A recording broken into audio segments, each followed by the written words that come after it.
It's getting to Halloween season, y'all, and that's one of my favorite holidays. So I'm going to read some ghosty books.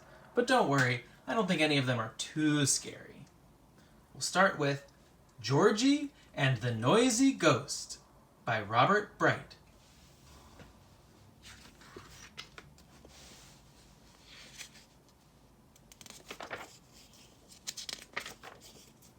For Anthony. Now, a proper house has just one ghost, and the ghost who lived in the Whitakers' house was Georgie. Georgie was so little, he was so gentle, he never more than creaked the stairs and squeaked the parlor door, and that was just right. But one summer, Mr. and Mrs. Whitaker rented a house on the beach for the holidays. Everybody came along. Herman the cat, Miss Oliver the owl, and Georgie, of course. They arrived at sunset. Can you see Georgie riding in the back of the car?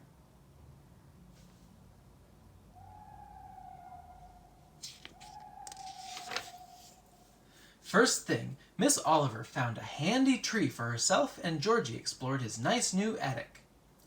It was so cluttered with wonderful old things, it was just like home.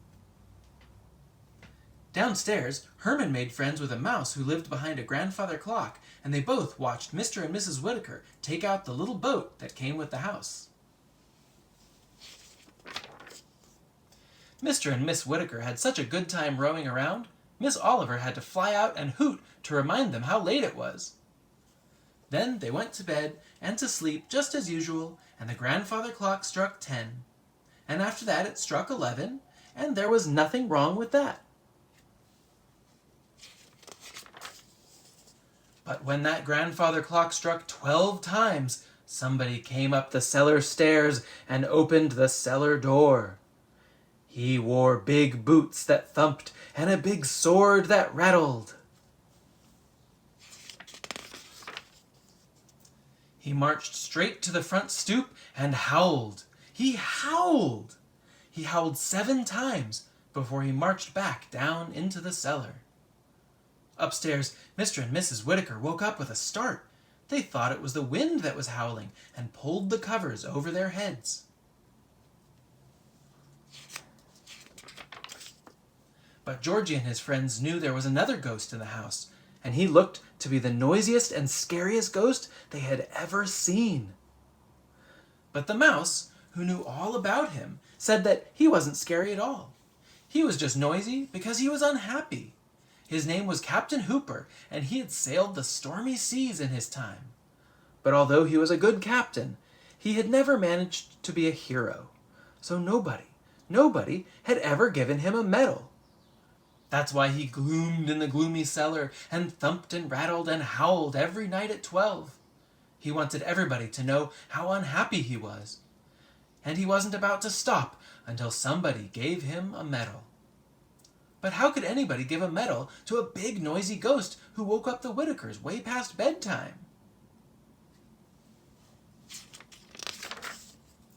Just the same, Georgie knew something had to be done about it.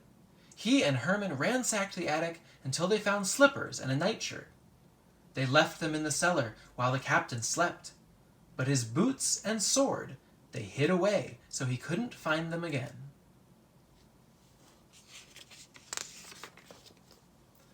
And that was good, because next night, Captain Hooper didn't thump anymore, and he didn't rattle anymore. But he still howled at the sea because he didn't have a medal. And that was bad, because Mr. and Mrs. Whitaker woke up again with a start. This time, they thought it was a hound dog howling at the moon, and they jumped right out of bed. They looked all over everywhere and were so upset they couldn't get to sleep again and sat up in the parlor for the rest of the night. Next morning, they were so tired they yawned all day long. And when they took out the boat for a refreshing ride in the cool of the evening, they fell fast asleep. That was a fine how do you do. It was a good thing Herman was watching, because that little boat drifted way out to sea. Then black clouds came up, and a thick fog came down, and it grew as dark as pitch. Herman gave the alarm to Georgie and Miss Oliver, and they went up and down the beach, meowing and hooting to beat the band. But Georgie knew that wasn't nearly noisy enough to save the Whitakers. There was just one person noisy enough for that. They'd have to wake up Captain Hooper right away, before it was too late.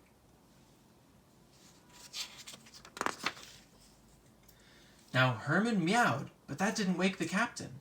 Miss Oliver hooted, but that didn't wake the captain.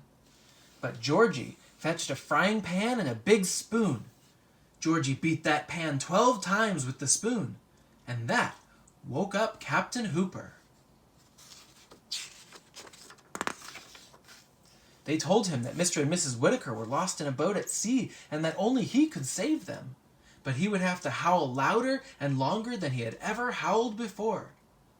That's just what Captain Hooper did.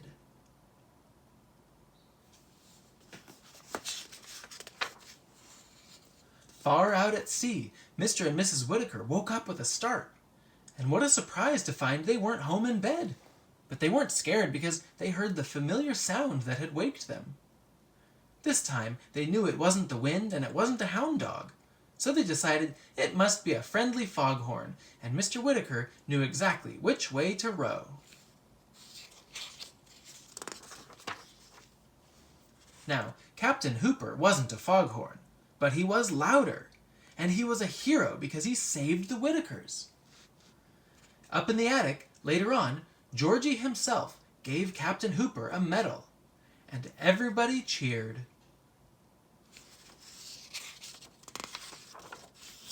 Captain Hooper was so happy he never howled again. He stayed in the cozy attic and went haunting with Georgie every night. Georgie taught the captain how to creak the stairs and squeak the parlor door. One night, he let him do it all by himself. Captain Hooper haunted so gently, and Georgie was so proud of him, he just had to give him another medal. Thank goodness. You see where he's getting those medals?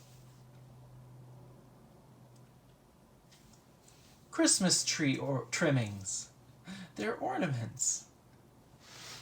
That was Georgie and the Noisy Ghost by Robert Bright. And this is EDU Kidspace. For more Halloween stories, books, and lessons, subscribe to the channel.